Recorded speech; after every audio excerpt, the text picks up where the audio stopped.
நான் வந்து இலங்கை போலீஸ் பிரிவில் வந்து கடமையாற்றேன். ஆனால் என்னோட சேர்ந்து கடமையாற்ற யாராவது விருப்பம், நானும் இலங்கை போலீஸில் பிரிவில் சேரணும், நாட்டுக்காக சேவை செய்யணும் அப்படின்னு சொல்லி யாராவது விருப்பப்பட்டீங்க அப்படின்னு சொன்னால் இந்த வீடியோ முழுமையாக பாருங்கள். அவங்களுக்காக மட்டும்தான், 100க்கு 100% அவங்களுக்காக மட்டும்தான் இந்த வீடியோ ஃபுல்லாக. வாங்க வீடியோக்குள்ளே போகலாம். இலங்கை போலீஸில் வந்து இப்போ கிட்டத்தட்ட 5 லட்சத்துக்கு மேலே நிறைய பேர் இருக்காங்க அப்படின்னு நினச்சிங்க அப்படின்னு சொன்னால் அதுதான் உண்மை. ஆனால் காலப்போக்கில் வந்து அது அப்படியே குறையத்தான் போகுது. காரணம் என்ன அப்படின்னு சொன்னால் நிறைய பேர் பென்ஷன் போவாங்க, நிறைய பேர் இந்த வேலையை விட்டு போகிறவங்களும் நிறைய பேர் இருக்காங்க, சரியா? ஆனால் நம்ம அவ்வளோ பேத்துக்கு ஒரு நல்ல சான்ஸ் ஒன்று இருக்குது. என்ன அப்படின்னு சொன்னால் இந்த போலீஸ் பிரிவில் வந்து 10,000 பேர் வந்து இந்த வருஷத்துக்குள்ளே கட்டாயம் உள்ளுக்கு இன்வால்வ் பண்ணுறாங்க அப்படின்னு சொல்லி நமக்கு தகவல் கிடச்சிருக்கு. அது வந்து இந்த 2026ஆம் ஆண்டு 6ஆம் மாதம் 1ஆம் தேதி தான் லாஸ்ட் டேட். அந்த டேட்டுக்குள்ளே அப்ளிகேஷன் எடுத்து கட்டாயம் ஃபில் பண்ணி போட்டிங்க அப்படின்னு சொன்னால் 100ல் ஒரு 90% பேர் கட்டாயம் வேலை கிடைக்கும், சரியா? இந்த அனௌன்ஸ்மெண்ட்டை வந்து கிட்டத்தட்ட 4 பிரிவு கீழே கொடுத்துருக்காங்க. 4 பிரிவு என்ன அப்படின்னு சொல்லி பார்த்தீங்க அப்படின்னா ஏஎஸ்பி. என்னோட பழைய வீடியோலெல்லாம் பார்த்தீங்கன்னா இலங்கை போலீஸ் பிரிவுண்ட அந்த தரவரிசை எப்படி வகைப்படுத்தியிருக்கு அப்படின்னு சொல்கிற வீடியோ வந்து நான் ஏற்கனவே போட்டிருப்பேன். அதில் பாருங்கள், ஏஎஸ்பி அப்படின்னு சொல்கிறவர் வந்து உதவி போலீஸ் அத்தியகஸ்தர் அப்படின்னு சொல்லுவோம், சரியா? அதுக்கப்புறம் எஸ்ஐக்கு கொடுத்துருக்காங்க. அதுக்கப்புறம் டபிள்யூஎஸ்ஐ வந்து நிறைய பேர் நான் கமெண்ட் எல்லாம் பார்த்தீங்கன்னா டபிள்யூஎஸ்ஐ அப்படின்னு சொன்னால் என்ன, டபிள்யூபிசினா என்ன அப்படின்னு சொல்லி. பிசினா போலீஸ் கான்ஸ்டபிள், டபிள்யூபிசினா உமன் போலீஸ் கான்ஸ்டபிள், டபிள்யூஎஸ்ஐனா உமன் சப் இன்ஸ்பெக்டர் அப்படின்னு தான் வரும், கேர்ள்ஸுக்காக அப்படி சொல்கிறது, சரியா? என்னென்ன 4 வகைப்படுத்தியிருக்காங்க அப்படின்னு சொன்னால் ASP, SI, WSI, PC, WPC and police driver. யாராவது கேள்விப்பட்டீங்க? போலீஸால் டிரைவர்லாம் இருக்காங்க நிறைய பேர். எல்லாமே நினச்சி கொண்டு இருப்பீங்க போலீஸ் வேலை செய்கிறவர் தான், அவரும் போலீஸ் தான். ஆனால் அந்த போலீஸ்லேயே அவருக்கு வேற வகைப்படுத்தி வச்சுருக்காங்க. என்ன அப்படின்னு சொன்னால் போலீஸ் டிரைவர் அப்படின்னு சொல்லி அவங்களுக்கு பேர் பிசிடி அப்படின்னு சொல்லுவோம். இந்த அவ்வளோ பேத்துக்கும் தான் இப்போ என்ன செய்கிறாங்க அப்படின்னா அப்ளிகேஷன் அவுட் பண்ணியிருக்காங்க, உள்வாங்க போகிறோம். கிட்டத்தட்ட 30,000 பேர் மாதிரி உள்வாங்க போகிறோம் அப்படின்னு சொல்லி தான் நியூஸ் கிடச்சிருக்கு. அதுவும் இந்த 2026 6ஆம் மாதம் 1ஆம் தேதிக்கு முன்னுக்கு இது அவ்வளோ பேரும் அப்ளிகேஷனை போடணும். இந்த அப்ளிகேஷனை வந்து நீங்கள் எப்படி எடுக்கணும்? நிறைய பேர் போட்டிருப்பீங்க, அப்படி போடாதீங்க. இந்த அப்ளிகேஷன் வந்து எப்படி எடுக்கணும் அப்படின்னு சொன்னால் நீங்கள் உங்களோட வெப்சைட்டில் போய்ட்டு ஜாயின் அஸ் ஸ்ரீலங்கா போலீஸ் அப்படின்னு சொல்லி ஒரு வெப் அடவிக்கு போனீங்க அப்படின்னு சொன்னால் அதில் இருக்குது எப்படி நீங்கள் போலீஸ் என்ன ரேங்கிங்கை நீங்கள் தேடுறீங்க அப்படின்னு சொல்லி. இதை யாராவது பார்த்தீங்க அப்படின்னு சொன்னால் நான் பார்த்து சொல்கிறேன் எப்படி எக்ஸ்பிளைன் பண்ணணும், என்னென்ன செய்யணும், இதுக்காக நமக்கு என்னென்ன தகவல் வேணும், இதுக்கு நம்ம என்ன கல்வி முகமே இருக்கணும், என்ன கல்வியெல்லாம் தேவை, என்ன மாதிரியான பாடத்துல எல்லாம் பாஸ் ரிசல்ட்ஸ் எல்லாம் இருக்கணும், அது இல்லாமல் நம்ம ஏதாவது குற்றத்தில் எதுவும் இன்வால்வ் ஆகிருக்கோம், இல்லை நம்மளோட தாத்தா பாட்டி வந்து குற்றத்தில் இருக்கலாமா அப்படின்னு நிறைய பேருக்கு டவுட் இருக்கும். அந்த நிறைய பேர் டவுட்டை கிளியர் பண்ணுற வீடியோ தான் இந்த வீடியோ. கொஞ்சம் லென்த்தாக போவோம், பேலன்ஸ் பண்ணிக்கோங்க. இந்த ஒரு வீடியோவிலே நீங்கள் அப்ளிகேஷன் வந்து போடுறதுக்கான முழு தகவலையும் நான் இதில் சொல்லுவேன், சரியா? அதில் என்ன சொல்லியிருக்காங்க அப்படின்னு சொன்னால் நீங்கள் இலங்கை போலீஸ்க்கு நீங்கள் உள்வாங்க படுறீங்க அப்படின்னு சொன்னால் நீங்கள் ஸ்ரீலங்கா வந்து பிரஜையாக இருக்கணும். ஸ்ரீலங்கா பிரஜையாக இருந்தால் மட்டுமே தான் நீங்கள் இலங்கை போலீஸில் உள்வாங்கப்படலாம், சரியா? இது போலீஸ் மட்டும் இல்லை, எஸ்டிஎஃப் ஸ்பெஷல் டாஸ்க் ஃபோர்ஸ். அது வந்து எஸ்டிஎஃப் வந்து 2 போலீஸ் தான். எஸ்டிஎஃப் போலீஸும் ஸ்ரீலங்கா போலீஸும் ரெண்டுமே ஒன்று தான். அவங்க வந்து போலீஸை விட கொஞ்சம் ஆயுதங்கள் அடிப்படையில் கொஞ்சம் கூடுதலானவங்க. இதில் நீங்கள் அந்த ஜாயினஸ் அந்த வெப்சைட்டுக்கு போன பிறகு அது எப்படி இன்டர்ஃபேஸ் ஆகுது அப்படின்னு சொல்லி எல்லாமே நான் தமிழில் இருக்குது, சிங்களத்தில் இருக்குது, இங்கிலீஷ்லேயும் இருக்குது. நீங்கள் தமிழில் கட்டாயம் பாருங்கள். ஏன்னா எனக்கு நல்லா சிங்களம் தெரியும், நான் சிங்களத்திலே பார்க்குறேன் அப்படின்னு சொன்னால் சில வேளை நம்ம கிடைக்கிற ஒரு சான்ஸே ஒரு சிங்களத்தில் ஏதாவது ஒன்றில் மாதிரி இல்லாமல் போயிடுச்சு அப்படின்னா அதுக்கப்புறம் நீங்கள் ஒரு கதை சொல்லுவீங்க என்ன அப்படின்னா தமிழர்களுக்கு கிடைக்காது தண்ணி சிங்களம் உங்களுக்கு மட்டும்தான். அதெல்லாம் இல்லை, கட்டாயம் தமிழர்களுக்கும் முதல்ல நம்மளுக்கு வாசித்து பார்த்துக்கொள்ளுங்க என்னென்ன கேட்டிருக்காங்க அப்படின்னு சொல்லி, சரியா? முக்கியம் என்னென்னா ஒரு விண்ணப்பதாரர் ஒரே பதவிக்கு 2 முறை விண்ணப்பிக்க முடியாது. நான் சொன்னேன் 4-5 கேட்டகரி சொன்னேன். அதில் வந்து ஏதாவது ஒன்றுக்கு தான் நீங்கள் விண்ணப்பிக்கலாம்.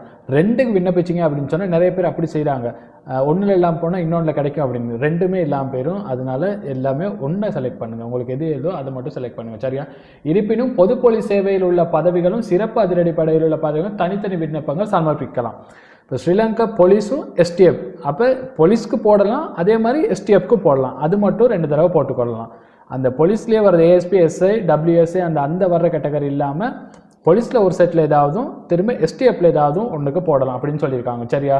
விண்ணப்ப படிவத்தை பூர்த்தி செய்வதில் ஏற்படும் பிழைகள் மற்றும் மேலதிக அறிவுறுத்தல்கள் கீழ் உள்ள எண்ணில் போலீஸ் ஆட்சேர்ப்பு பிரிவை தொடர்பு கொண்டு அறிந்து கொள்ளலாம். நீங்கள் ஆன்லைனில் தான் ஃபார்மை ஃபில் பண்ணுறீங்க, சரியா? நீங்கள் சில வேலை ஏதாவது ஃபார்ம் செட்டில் ஃபில் பண்ணி இங்கேருந்து நீங்கள் போஸ்ட் பண்ணுறீங்க அப்படின்னா நீங்கள் பிள்ளையாட்ட டிபெக்ஸ் பண்ணியோ இல்லைனா வெட்டிட்டோ அது மேலே எழுதி கொண்டு தகவல். ஆனால் ஆன்லைனில் நீங்கள் போட்டு சப்மிட் பண்ண பிறகு அடடா நான் இதை போட மறந்துட்டேன்னு என்ன நடக்குமோ தெரியாது அப்படின்னு சொல்லி யாராவது யோசிச்சிங்க அப்படின்னு சொன்னால் அந்த வெப்சைட்டில் 3 தொலைபேசி இலக்கங்கள் இருக்குது. அந்த 3 தொலைபேசியில் ஏதாவது ஒரு தொலைபேசி இலக்கத்தை கொடுத்து உங்களோட தகவலை கொடுத்தீங்க அப்படின்னு சொன்னால் அதுக்கான பிழை திருத்தத்தை மேற்கொள்ளலாம். பிழையாக போட்டேன்னு எனக்கு கிடைக்காதே அப்படின்னு சொல்லி வருத்தப்படாதீங்க. அந்த ஃபோன் நம்பருக்கு கொடுத்து பாருங்கள், உங்களுக்கான அந்த சரியை வந்து நிவர்த்தி செஞ்சு கொள்ளுங்கள். சரியா? அடுத்து விண்ணப்பத்தை பூர்த்தி செய்யும் போது பதிவேற்ற வேண்டிய ஆவணங்கள். ஏன் அப்படின்னா எல்லாமே ஆன்லைனில் தானே. அப்போ ஆன்லைனில் போடுறதுனால நம்ம என்னென்ன ஆவணங்களை நம்ம கையாளணும், அதை எப்படி கையாளணும், எந்த ஸ்டோரேஜுக்குள்ளே அதை அவ்வளோத்தையும் அப்லோட் பண்ணணும் அப்படின்னு சொல்லி தான் சொல்கிறாங்க. விண்ணப்பதாரர் நிரப்புவதற்கு முன் உங்கள் உயரம் மற்றும் மார்பு அளவை சரியாக அளந்து பதிவு செய்து கொள்ளவும். நீங்கள் ஆன்லைனுக்கு போகிறதுக்கு போது நான் ஆன்லைனில் வெப்சைட்டில் வந்து நான் ஃபார்ம் செட்டை ஃபில் பண்ணிக்கிட்டு இருக்கேன். அந்த டைமில் தான் என்னோட செஸ்ட்டோட அகலம் என்னது, என்னோட ஹைட் என்னது அப்படின்னு சொல்லி பார்த்தீங்க அப்படின்னு சொன்னால் டைம் வேஸ்ட் ஆகும். அதுக்கு முன்னுக்கு இந்த தகவலாம் எடுத்துகிட்டு போங்க. பச்சை குழந்தைக்கு சொல்கிற மாதிரி தான் இருக்கும். நான் நான் போலீஸில் நான் வேலை செய்யும்போது எனக்கு இதெல்லாம் யாருமே சொல்லிக் கொடுக்கல. நான் முறை போட்டு ரிஜெக்ட் ஆன 2வது முறை தான் வந்தேன். ஸோ அதனால நான் சொல்கிறேன், எனக்கு அந்த டைமில் சொல்லிக் கொடுக்க ஆள் இல்லை. இப்போ நான் இருக்கேன், என்ன நம்புங்க, கட்டாயம் போலீஸ்க்கு போகலாம். சரியா? அடுத்து வந்து பெற்றோர்கள் மற்றும் சகோதர சகோதரிகளின் பெயர்கள், அவருடைய தொலைபேசி அடையாள அட்டை எண்கள், தொலைபேசி எண்கள் மற்றும் வசிக்கும் காவல் நிலைய பிரிவு தொடர்பான விவரங்களை சரியாக அழைத்து பதிவு செய்து வைத்துக்கொள்ளவும். நீங்கள் உங்களோட அம்மா அப்பா எல்லாம் பேர் தெரியுங்க, என்ஐசி நம்பர், அதெல்லாம் உங்களோட அக்கா தம்பி தங்கச்சி அவங்களோட என்ஐசி நம்பர், நீங்கள் இருக்கிற போலீஸ் பிரதேசம், உங்களோட பிரதேசத்துக்கான போலீஸ் பிரிவு, அதெல்லாம் நோட் பண்ணி வச்சுக்கோங்க.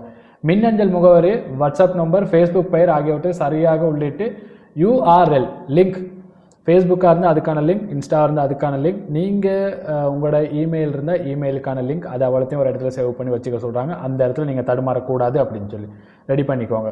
பதிவேற்ற வேண்டிய ஆவணங்கள், அதுக்கப்புறம் இப்போ நம்ம எல்லாமே ரெடி பண்ணிக்கொண்டோம். இப்போ பதிவேற்ற அதில் வந்து அப்லோட் பண்ணுறது நம்ம என்னென்ன விஷயத்தை அப்லோட் பண்ணணும் அப்படின்னு சொல்லி கேட்குறாங்க. உங்களோட ஃபோட்டோ ஒன்று அப்லோட் பண்ண சொல்லுவோம். எல்லாம் ஃபோட்டோ நம்ம மாசாக இருக்கணும் அப்படின்னு சொல்லி எல்லாம் போட்டுறாங்க. ஸ்டைலான எடுத்த ஃபோட்டோ எதுவுமே போடாதீங்க. நீங்கள் ஏன் எப்படி பண்ணுறீங்க அப்படின்னா, இலங்கையில் அங்கீகரிக்கப்பட்ட ஒரு வேலை அப்படின்னா இலங்கை படைப்பிரிவில் ஏதோ ஒரு படையில் வந்து நீங்கள் சேர போகிறீங்க. ஸோ அதுக்கேற்ற மாதிரி ஃபோட்டோவாக இருந்தால் நல்லா அப்படின்னா முடி எல்லாமே கொஞ்சம் கட்டையாக வெட்டி, கேர்ள்ஸுக்கு இல்லை பாய்ஸுக்கு கட்டையாக வெட்டி, ஒரு போலீஸ் ஆஃபீஸர் எப்படி இருப்பாரோ அதுன்ற அடிப்படையில் அப்படி கொஞ்சம் பாருங்கள். இப்படி ஃபோட்டோ போட்டால் நல்லாயிருக்கும் அப்படின்னு சொல்லி அதை வந்து JPG ஃபோட்டோவில் வச்சுக்கோங்க. சரியா? அதுக்கப்புறம் வெள்ளை பின்னணியில் எடுக்கப்பட்ட பாஸ்போர்ட் அளவிலான நிகழ்ப்பப்படும். உங்களோட பேக்ரவுண்ட் வந்து ஒயிட் கலரில் இருக்கணும்னு சொல்கிறாங்க.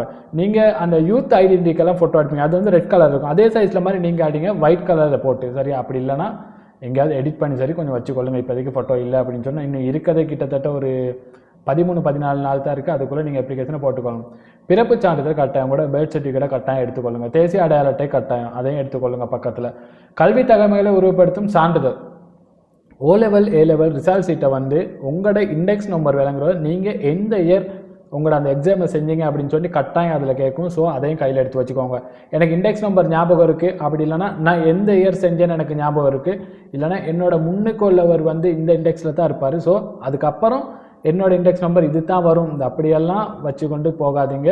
நீங்கள் வந்து முழுமையாக அந்த தகுதி எப்படியாவது நான் அந்த வேலைக்கு போகணும், ஸோ இந்த தகுதிக்கு நான் பெறணும் அப்படின்னு சொன்னால் நீங்கள் அவ்வளோ முக்கியமாக ஒன்று சொல்ல மாதிரி எல்லாத்தையும் நம்ம ஐடென்டி எடுத்துட்டோம். சரியா? நம்மளோட கல்வி தகமை எடுத்துட்டோம். ஆனால் நான் வந்து இப்போ போலீஸ் பிரிவில் என்ன பிரிவுக்கு போகிறேன்னா நான் போலீஸ் டிரைவர் ஆகிறேன் அப்படின்னு சொல்லி போகிறேன். அப்போ டிரைவருக்கு முக்கியம் என்ன, லைசன்ஸ் இருக்கணும். அப்போ லைசன்ஸ் சம்பந்தமானதும் அந்த தகவலையும் எடுத்துக்கொள்ளுங்க, அது முக்கியமான தகவல். அடுத்து அரச வர்த்தமானி அறிவுறுத்தலின்படி 18ஆம் பதவிக்கு தெரிவு செய்யப்பட்டால் தற்போதைய பணியிலிருந்து விடுவிக்கலாம் என்பதை உறுதிப்படுது. அப்படின்னா நீங்கள் வந்து இப்பொழுது ஏதாவது ஒரு கவர்மெண்ட் ஜாப்பில் நீங்கள் வேலை செய்வீங்க, அப்படி இல்லைன்னா வேற ஒரு ஏதாவது கம்பெனி ஒன்றில் வேலை செய்வீங்க. அந்த கம்பெனிலேருந்து நீங்கள் ஒஃபிஷியலாக லீவ் ஆகி வரணும். அந்த கம்பெனிலேருந்து என்னோட எந்த குறைநிறையும் இல்லாமல் நான் அவங்களோட விருப்பத்தின் பேரில் அவங்களும் என்னை அனுமதிக்கிற சம்பந்தம் அப்படின்னு சொல்லிட்டு அந்த வார்த்தையை நீங்கள் எடுத்து வச்சுக்கொள்ளணும். அந்த டாக்குமெண்ட்டை நீங்கள் கையில் எடுத்து வச்சுக்கொள்ளணும்.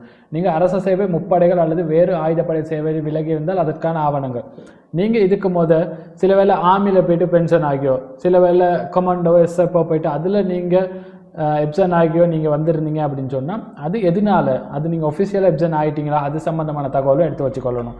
அதுக்கப்புறம் என்னென்னா இப்போ எல்லா தகவலும் நீங்கள் ஃபில் பண்ணிட்டீங்க ஆன்லைனில், உங்களுக்கு கிட்டத்தட்ட 13-14 நாளில் கட்டாயம் வந்துடும் உங்களுக்கான இன்டர்வியூ. இந்த இடத்துல தான் எல்லாமே யோசிப்பாங்க, அடடா நம்ம அவசரப்பட்டு நம்ம அப்ளிகேஷனாக ஃபில் பண்ணி போட்டுனோமே வராது அப்படின்னு சொல்லி போட்டோம். ஆனால் இப்போ வந்துருச்சு. பட் எனக்கு லாங்குவேஜ் பிரச்சனை, நான் வந்து தமிழ், நான் வந்து சில வேளை அப் கண்ட்ரியில் இருக்கேன், எனக்கு சிங்களம் தெரியாது, நான் வந்து ஜஃப்னா சைடில் இருக்கேன், எனக்கு சிங்களம் தெரியாது, அந்த அப்படி யாராவது நினச்சிங்க அடே நான் பெண் பிள்ளையாக இருக்கிறேன், நான் எப்படி கொஞ்சம் தூரம் போயேன், இன்டர்வியூ தனியாக போனேன் அப்படி நினச்சிங்க அப்படின்னு சொன்னால் நீங்கள் கடைசியை மட்டும் நினச்சி கொண்டே இருக்க வேண்டியது தான். எல்லாமே சொல்லுவாங்க வேணாம் போலீஸ் வேலையெல்லாம் வேணாம், அதெல்லாம் ஆபத்தாக இருக்கும், அதெல்லாம் ஒன்றுமே இல்லை, நாங்களாம் செஞ்சிட்ருக்கோம். ஏன்னா மக்களுக்கு ஒரு சேவை செய்கிறது அப்படியா இருந்தால் என்ன பிரச்சனை வந்தாலும் பரவாயில்ல செய்யலாம். மொழி வந்து இங்கன்னா அவசியமே இல்லை. நீங்கள் ஒரு இடத்துல போயிட்டு நீங்கள் போலீஸ்க்கு உள்வாங்க பட்டுட்டீங்க அப்படின்னு சொன்னால் உங்களை அறியாமலே நீங்கள் வந்து சிங்களமாக தமிழாக இங்கிலீஷாக எதுனாலும் நீங்கள் பேச பழகிக்கொள்வீங்க. சரியா? இப்போ முதல் நாள் இன்டர்வியூக்கு நீங்கள் போகிறீங்க. சரியா? இன்டர்வியூ வர சொல்லிட்டாங்க. நீங்கள் பூர்த்தி செய்த விண்ணப்பத்தின் ஒரு நிலப்பகுதியை எடுத்து அதில் கையொப்பம் மற்றும் திகதியை குறிப்பிட்டு கொண்டு வர வேண்டும். நீங்கள் ஆன்லைனில் அனுப்புன அதை வந்து கட்டாயம் பிரிண்ட் ஒன் அடிச்சுக்கொள்ளுங்க. பிரிண்ட் ஒன் எடுத்து உங்களை நேர்காணல் வர்றப்ப உங்களை அதை கட்டாயம் எடுத்துகிட்டு வர சொல்கிறாங்க, எடுத்து வச்சுக்கோங்க. இதெல்லாம் நீங்கள் போட்ட பிறகு திரும்ப எந்த டைம்லடா என்ன டேட்டில்டா போட்டேன்னு திரும்ப அதை பிரிண்ட் எடுக்கணுமே எப்படிடா எடுக்கிறது அப்படியெல்லாம் சேர்த்துக்கிட்டு இருந்தால் ஒன்றுமே இல்லாமல் பேர் நீங்கள் போட்டப்பே இதை எடுத்துக்கொள்ளுங்க. மேலும் பதிவேற்றிய அனைத்து ஆவணங்களும் ஒரு பிரதி கொண்டு வரும். நீங்கள் உங்களோட என்ஐசியிலேருந்து உங்களோட பாஸ்போர்ட், இந்த பாஸ்போர்ட், உங்களோட லைசன்ஸ், உங்களோட கல்வி தகமை உறுதிப்படுற ரிசல்ட் ஷீட் எல்லாமே நீங்கள் அதில் அப்லோட் பண்ணீங்க. இப்போ என்ன செய்யணும், அந்த அப்லோட் பண்ண அவ்வளோத்துல இன்னும் சாஃப்ட் காப்பியை வந்து நீங்கள் கட்டாயம் எடுத்துக்கொள்ளணும், ஃபைலாக போட்டு கொஞ்சம் நீட்டாக எடுத்துக்கொள்ளுங்க. சரியா? இந்த அவ்வளோ விஷயமும் நீங்கள் எடுத்துக்கொண்டு நீங்கள் முதல் இன்டர்வியூக்கு போகணும். சரியா? இந்த இன்டர்வியூக்கு போகிறது இது தான் முதல் படி. இந்த இன்டர்வியூ நீங்கள் போயிட்டு பாஸ் பண்ணிட்டீங்க அப்படின்னு சொன்னால், முதல் இன்டர்வியூ நீங்கள் பாஸ் பண்ணிட்டீங்க அப்படின்னு சொன்னால் அந்த டேட்லேயே உங்களுக்கு சொல்லுவாங்க உங்களுக்கான ரன்னிங் இருக்குது. இது சம்மந்தமான வீடியோ நான் இன்னொரு வீடியோவில் போட்டிருக்கேன். எப்படின்னா நீங்கள் போலீஸ் இன்டர்வியூ செலக்ட் ஆகின பிறகு ஸ்டெப் பை ஸ்டெப்பாக எப்படியெல்லாம் நீங்கள் அந்த காலேஜுக்கு போகிறதுட்டே உங்களுக்கு எத்தனை இன்டர்வியூ நடக்கும் அப்படின்னு சொல்லி. இப்போ யாராவது இந்த வீடியோவை பார்க்குறீங்க அப்படின்னு சொன்னால், அண்ணா எனக்கு இந்த ரிசல்ட்ஸ் இருக்குது, அண்ணா எனக்கு இந்த பிரச்சனை இருக்குது, ஸோ நான் இது போலீஸில் போட இயலுமா, இல்லை எனக்கு லாங்குவேஜ் பிரச்சனை, இல்லைன்னா என்னோட லைசன்ஸ் இப்படியா இருக்குது, நான் இப்படி என்னோட மேலே இப்படி ஒரு கேஸ் இருக்குது, ஏதாவது செய்ய இயலுமா அப்படின்னு யாராவது வீடியோ பார்த்து உங்களுக்கு டவுட் இருந்துச்சு அப்படின்னு சொன்னால் கட்டாயம் கமெண்ட் பண்ணுங்கள். நீங்கள் செலவழிக்கிற இந்த 5 நிமிஷமும் உங்களுக்கு லைஃப்லேயே யூஸ்ஃபுல்லாக இருக்கும். நீங்கள் எந்த டைமில் கமெண்ட் பண்ணால் நான் கட்டாயம் அதை ரிப்ளை பண்ணுவேன். ஏதாவது தகவல் வேணும் அப்படின்னு சொன்னால் கட்டாயம் கமெண்ட் பண்ணுங்கள். ஓகேயா? தேங்க்யூ.